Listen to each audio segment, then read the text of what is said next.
Hello everyone, welcome to my channel. तो friends, चलिए start करते हैं आज का होम साइंस का टॉपिक। आज हम लोग डिस्कस करेंगे वसा के बारे में। ठीक है फ्रेंड्स, मैंने बुक यहाँ पर इसलिए नहीं लिया क्योंकि ये बहुत ही लेंदी चैप्टर है वसा। ठीक है, और एग्ज़ाम के पॉइंट ऑफ व्यू से मैंने सिर्फ इम्पॉर्टेंट पॉइंट ही यहाँ पर आप लोगों को जो है नोट डाउन कराऊंगे और एक्सप्लेन मैंने किया है।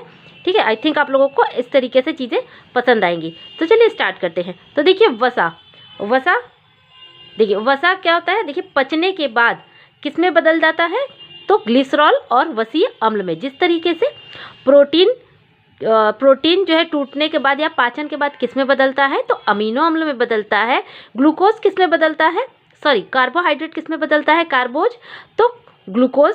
ठीक है, ग्लूकोज, ग्लाइकोजन, इसी तरीके से क्या है, वसा जो है पाचन के बाद अपनी छोटी इकाई, सबसे छोटी इकाई में टूट जाती है। तो वो कौन सी है, तो एक ग्लिसरॉल प्लस वसीय अम्ल। ठीक है, तो ग्लिसरॉल का एक अणु और वसीय अम्ल का 3 अणु मिलके क्या बनाते हैं, तो मिलके वसा का निर्माण करते हैं। आई थिंक चीज़ें आप लोगों को समझ आ रही होंगी। ठीक है, तो नेक्स्ट देखते हैं आगे कि ग्लिसरॉल क्या है। तो ग्लिसरॉल एक प्रकार का क्या है, एल्कोहल है। ठीक है, ग्लिसरॉल एक प्रकार का एल्कोहल है। अब देखिए वसीय अम्ल में क्या है, तो वसीय अम्ल में थोड़ा सा डिटेल में जानना पड़ेगा। वसीय अम्ल कैसा है, तो देखिए वसीय अम्ल 2 तरीके के होते हैं। ठीक है, एक तो संतृप्त वसीय अम्ल यानी सैचुरेटेड फैट एसिड, दूसरा असंतृप्त वसीय अम्ल अनसैचुरेटेड फैट एसिड। ठीक है, अब देखिए संतृप्त वसीय अम्ल में कौन कौन से अम्ल आते हैं, तो ब्यूटायरिक अम्ल, कैप्रिलिक अम्ल और पॉमेटिक अम्ल। ठीक है, ब्यूटायरिक अम्ल देखिए एग्जाम्पल इंपॉर्टेंट है। ब्यूटायरिक अम्ल किस में पाया जाता है, तो मक्खन में ब्यूटायरिक अम्ल पाया जाता है और मक्खन में इसी अम्ल की उपस्थिति के कारण एक विशेष प्रकार की खुशबू मिलती है। अगर एग्जाम में पूछा गया है कि मक्खन में जो खुशबू है वो किस अम्ल के कारण होती है, तो वह होती है ब्यूटायरिक अम्ल के कारण। ठीक है, कैप्रिलिक अम्ल किस में पाया जाता है, तो कैप्रिलिक अम्ल देखिए नारियल के तेल में पाया जाता है कैप्रिलिक अम्ल, और पॉमेटिक अम्ल पाया जाता है वनस्पति तेलों में।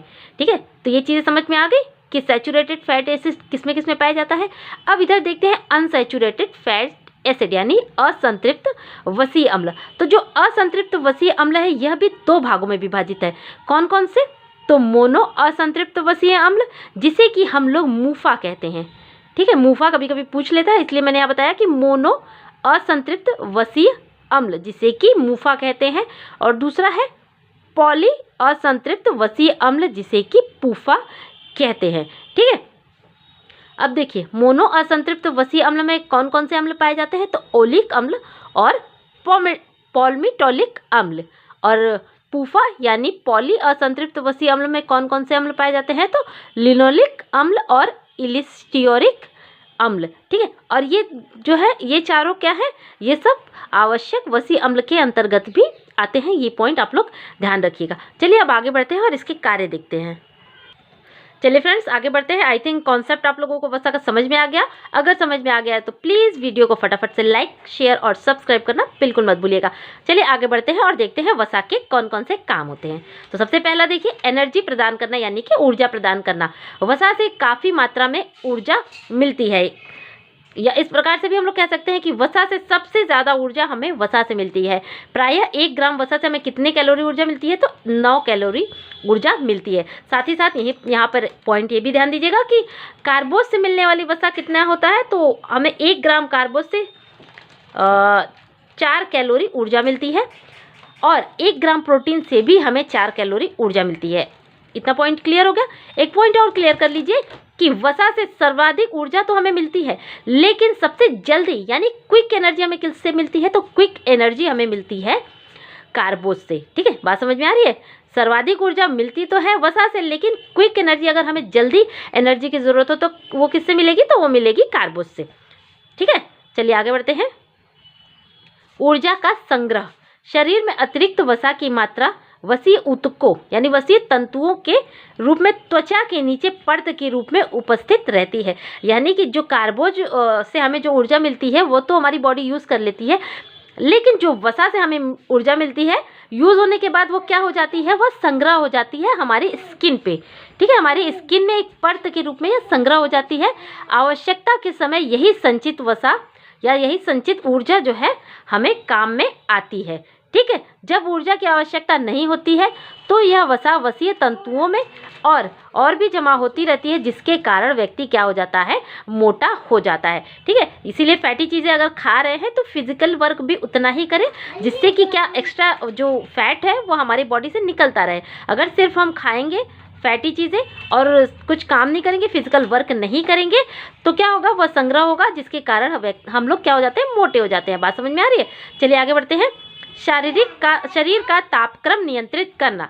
त्वचा के नीचे वसा की एक सामान्य परत रहती है जो शरीर में ऊष्मा के कुचालक का भी कार्य करती है। इंसुलेटर होने के कारण शरीर का तापक्रम बाह्य वातावरणीय प्रभाव से क्या होता है, तो नियंत्रित बना रहता है। ठीक है, नेक्स्ट देखते हैं वसा में विलेय विटामिनों की प्राप्ति। कुछ वसा में विलेय विटामिन जैसे कि ए, डी, ई और के, ठीक है, ये सब क्या है, ये सब वसा में विलेय विटामिन है, यानी वसा में घुलनशील विटामिन है। तो इन सब के लिए, इन सब के अवशोषण के लिए, यानी ए, डी, ई और के अवशोषण के लिए हमें किसकी ज़रूरत पड़ती है, तो हमें ज़रूरत पड़ती है वसा की। वसा की अनुपस्थिति में ये सारे विटामिन क्या होते हैं, तो यूजलेस होते हैं। हमें इनका वसा के जो विटामिन, सॉरी फ्रेंड्स, बच्चे जो डिस्टर्ब करते हैं। आगे बढ़ते हैं।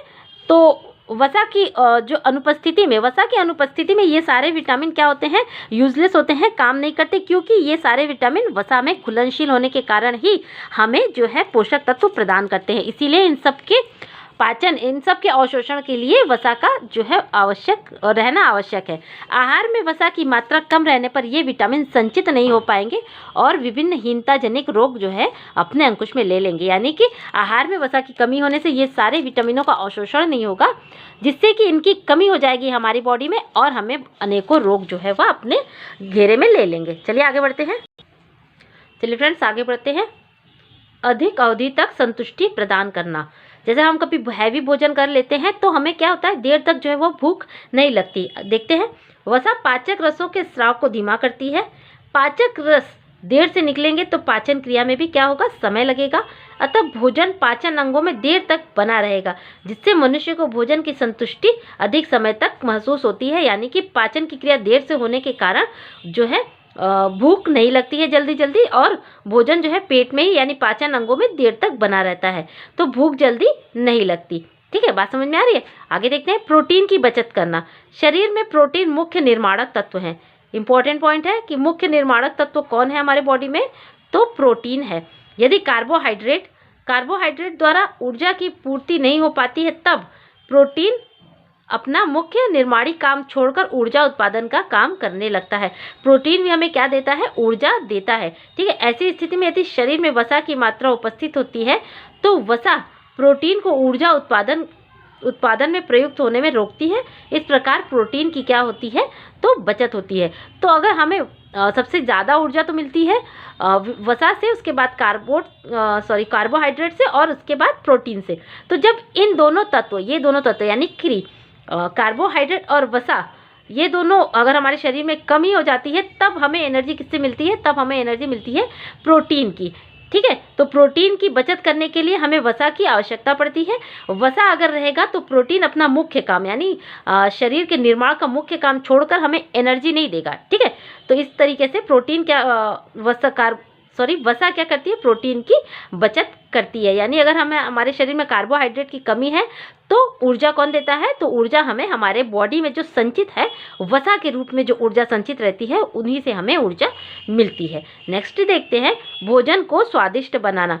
वसा भोजन तत्वों को विशिष्ट स्वाद व गंध प्रदान करती है। वसा द्वारा भोजन विभिन्न व्यंजनों के रूप में बनाकर परोसे जाते हैं। ठीक है, आमाशयिक व आंत्र मार्ग को चिकना बनाए रखना।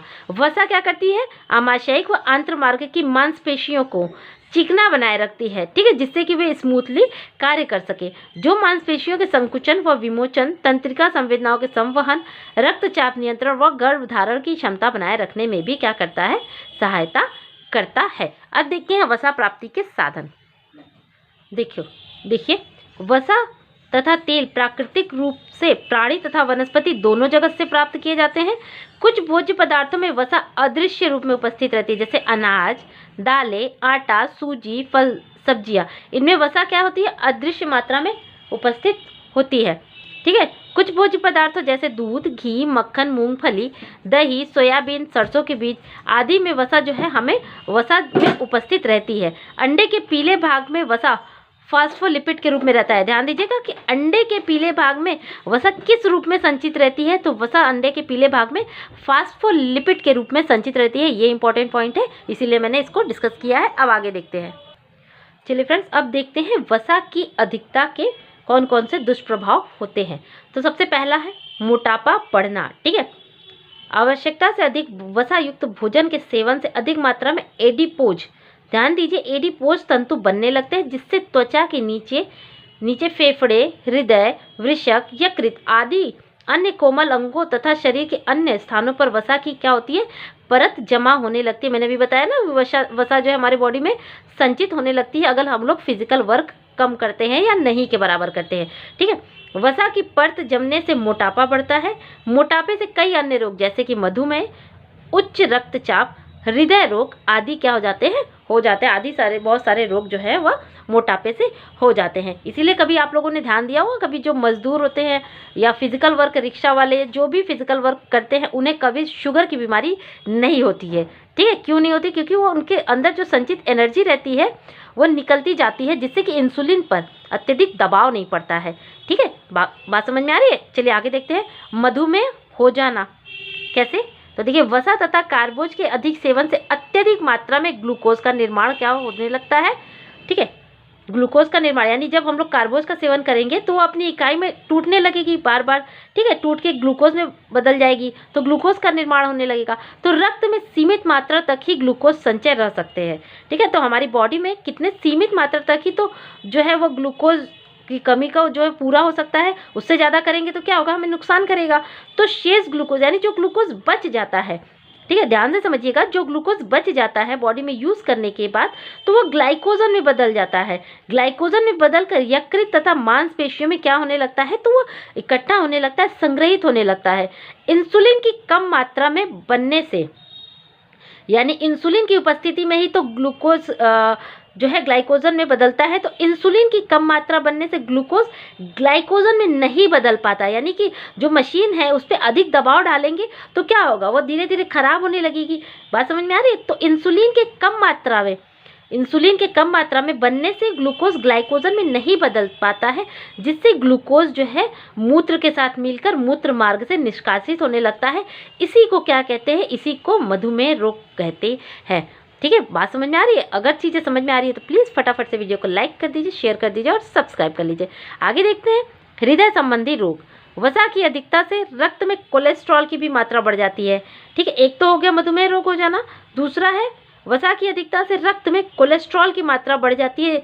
इसके जमने से कोलेस्ट्रॉल की मात्रा धमनियों के आंतरिक दीवारों पर जमने लगती है। ठीक है, वसा जो है वह जमने लगती है, इसके कारण धमनियों की दीवारें पतली होने लगती है, जिससे कि एथेरोस्क्लेरोसिस कहते हैं। ध्यान दीजिएगा, आगे देखते हैं। धीरे धीरे इन धमनियों की दीवारों पर कोलेस्ट्रॉल जम जाता है, जिससे कि धमनियों की दीवारें क्या हो जाती हैं, कठोर हो जाती हैं। ठीक है, इससे क्या होता है, रक्त के बहने में कमी हो जाती है। कैसे? देखिए, जैसे कि ये धमनियां हैं, इसके अंदर से जो है वह रक्त यानी ब्लड जो है वह सर्कुलेट हो रहा है, फ्लो हो रहा है। अगर वसा अधिक मात्रा में संचित होने लगेंगी तो क्या हो गया, तो ये अंदर देखिए, ये इसे इस तरीके से जमा होने लगेंगी तो क्या होगा, दीवारें मोटी हो जाएंगी, तो ब्लड सर्कुलेट क्या होगा, अच्छे से नहीं हो पाएगा। फिर धीरे धीरे क्या हो जाता है, रक्त को बहने में कमी आ जाती है। इससे रक्तचाप बढ़ जाता है। ठीक है, इससे क्या हो जाता है, रक्तचाप बढ़ जाता है, जिसका सीधा प्रभाव, रक्तचाप का सीधा प्रभाव किस पे पड़ता है, हमारे हृदय पर पड़ता है, और इससे हृदयघात होने की संभावना भी क्या हो जाती है, बढ़ जाती है। बात समझ में आ रही है? चलिए आगे देखते हैं। वृक्क प्रभावित होना, यानी कि किडनी पर भी ये इफेक्ट करता है। मोटापा के कारण वृक्क के चारों ओर वसीय तंतुओं की मोटी परत जम जाती है, जिससे वृक्क द्वारा निरुपयोगी पदार्थ यानी यूजलेस, निरुपयोगी मतलब जो हमारी बॉडी जो है यूजलेस होती है, यूजलेस पदार्थ जैसे कि यूरिया, यूरिक अम्ल, अमोनिया, टॉक्सिन आदि भोज्य पदार्थों का पूर्णतः निष्कासन जो है वह नहीं हो पाता है। यानी कि अगर यूजलेस पदार्थ हमारी बॉडी के अंदर रह गए, वो पूरी तरीके से नहीं निकले, तो क्या हो जाते हैं, वह हानिकारक पदार्थ हमारे शरीर में जहर का काम करने लगेंगे, पॉइजनस का काम करने लगेंगे। तो क्या हो जाता है, ये पदार्थ रक्त में ही रह जाते हैं, फलतः रक्त छनने की क्रिया ठीक से नहीं हो पाती। यानी किडनी का मुख्य काम क्या है, तो फिल्टर करना, ठीक है, हमारे रक्त को शुद्ध करना, फिल्टर करना किडनी का मुख्य काम है। तो रक्त छनने की क्रिया यानी फिल्टर होने की क्रिया ठीक से नहीं हो पाएगी और यूजलेस यानी वर्ज्य तथा हानिकारक पदार्थ जो है रक्त में ही घुले रह जाएंगे और अशुद्ध रक्त शरीर के लिए विषैला यानी घातक सिद्ध होता है। इस कारण व्यक्ति की मृत्यु भी हो जाती है। धीरे धीरे वृक्क कार्य करना जो है वह बंद कर देता है। ठीक है, कितना देखिए कितना ज़्यादा साइड इफेक्ट पड़ता है वसा का। अब देखते हैं वसा की दैनिक मांग।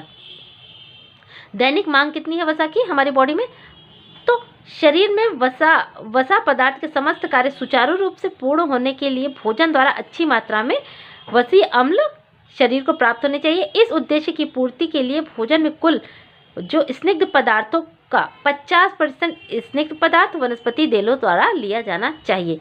ठीक है, यहाँ इंपॉर्टेंट नहीं है, ये देखते हैं कि वयस्क गर्भावस्था धात्री अवस्था में कितने कैलोरी जो है वसा की आवश्यकता होती है, तो 10 से 20% कैलोरीज वसा से हमें मिलती है। ठीक है, 1 से 18 वर्ष के बालक के लिए कितनी ज़रूरत होती है, तो 15 से 20% कैलोरीज वसा से जो है आवश्यक होती है। शिशु के लिए यानी 1 वर्ष के बालक के लिए 25 से 30 कैलोरी वसा के रूप में वसा से, और अधिक क्रियाशील के लिए कितनी यानी कि जो फिजिकल वर्क ज़्यादा करते हैं तो उन्हें 30 से 40% कैलोरीज जो है वसा से लेनी चाहिए। ठीक है, आगे देखते हैं वसा का पाचन। तो इसका पाचन देखिए अमाशय, ग्रहणी तथा छोटी आंत में होता है। कहाँ कहाँ होता है, तो अमाशय, ग्रहणी तथा छोटी आंत में होता है और मुख्य पाचन छोटी आंत के अंतिम भाग शेषाभ में होता है। यहाँ तक हो गया। चलिए अब देखते हैं, आई थिंक यहाँ से रिलेटेड सारे पॉइंट, वसा से रिलेटेड सारे पॉइंट क्लियर हो गए। अब चलिए कुछ क्वेश्चंस लगाते हैं। चलिए पहला है वसा की कमी से कौन सा रोग होता है, तो वसा की कमी से होने वाला रोग है वसा की कमी। मधुमेह तो वसा की अधिकता से होता है, ओबेसिटी भी वसा की अधिकता से होता है। क्वाशियोरकार ये किसकी कमी से होता है, तो प्रोटीन की कमी से। तो बच्चा का फ्राइनोडर्मा जो है वसा की कमी से होने वाला रोग है। वसा कैसा भोज्य पदार्थ है, चिकनाई युक्त, नमकीन, सूखा हुआ या फिर मिश्रित, तो वसा चिकनाई युक्त भोज्य पदार्थ है। चलिए आगे देखते हैं। नेक्स्ट क्वेश्चन है हमारा, 1 ग्राम वसा से कितनी कैलोरी देता है, तो 1 ग्राम वसा देता है 9 कैलोरी ऊर्जा। ठीक है, ऊर्जा संग्रह करने का सर्वोत्तम साधन है, तो ऊर्जा संग्रह करने का सर्वोत्तम साधन है वसा। ध्यान दीजिएगा, जो कार्बोज होता है ये हमें सबसे जल्दी एनर्जी तो देता है लेकिन ये हमारी बॉडी में संग्रहित नहीं होता है। ऊर्जा संग्रह होने का सबसे उत्तम साधन है वसा। वसा द्वारा ऊर्जा जो है वह संग्रहित होती है। मूंगफली में लगभग कितने प्रतिशत वसा मिलती है, तो मूंगफली में लगभग 50% वसा जो है वह मिलती है। तो फ्रेंड्स यहीं पे आज का वीडियो खत्म करते हैं। आई थिंक आप लोगों को वसा से रिलेटेड सारे डाउट यहाँ पे क्लियर हो गए होंगे। आप लोग वीडियो की स्क्रीनशॉट लेके जो है इसके अच्छे से नोट्स भी बना सकते हैं। अदरवाइज मैं इसके नोट्स के जो PDF है मैं टेलीग्राम चैनल पे डाल दूंगी, आप लोग वहाँ से भी इसको नोट डाउन अच्छे से कर सकते हैं। ठीक है, टेलीग्राम चैनल का लिंक जो है मैं इस वीडियो के डिस्क्रिप्शन में डाल दूंगी, आप लोग वहाँ से मुझे ज्वाइन कर सकते हैं और कुछ क्वेश्चंस हो तो वहाँ से मुझे पूछ सकते हैं। तो चलिए वीडियो को फटाफट से लाइक, शेयर और सब्सक्राइब कर दीजिए। मैं बार बार कहती हूँ, रिक्वेस्ट करती हूँ आप लोगों से, आप लोग इस चैनल के साथ बने रहिए। मिलते हैं अपने नेक्स्ट वीडियो में, तब तक के लिए थैंक यू।